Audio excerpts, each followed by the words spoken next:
бывший турист в Гоа.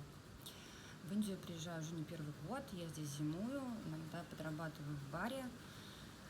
Вот. Как бы было все хорошо до карантина. Резко объявили, что, как бы в мире ситуацию все знают, объявили, что у нас тоже будет карантин.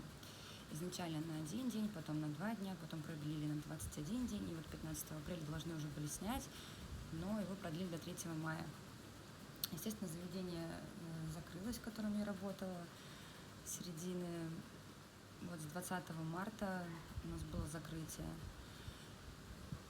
Сейчас как бы уже полегче, потому что уже прошел фактически месяц. Изначально было сложно где-то достать фрукты, овощи, магазины не работали. Сейчас уже послабление, уже можно сходить в овощную лавку утром или вечером после заката, также съездить в магазин, что-то приобрести, купить. На пляж можно сходить до 11 утра. Вот. Как бы с этим проблем уже нету. Сейчас мы снимаем дом, у нас живет 6 человек, все из разных стран, русскоязычные. Ребят пока домой не собираются, но я из Беларуси, и очень хочется уже домой. Но проблема в том, что предлагают очень дорогой рейс, единственный эвакуационный, за $750. Это при минимальной заполняемости самолета, то есть он может быть еще дороже.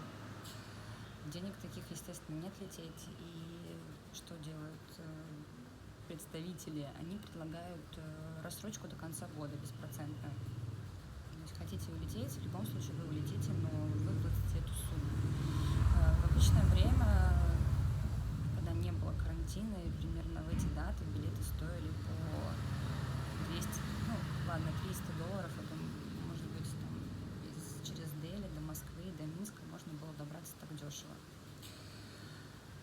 Вот. Я бы очень хотела, чтобы мне помогли как-то с эвакуацией. Я обратилась к сайту Мола по сбору средств на вылет, потому что таких денег у меня нету. Вот. Это очень благодарна. Спасибо.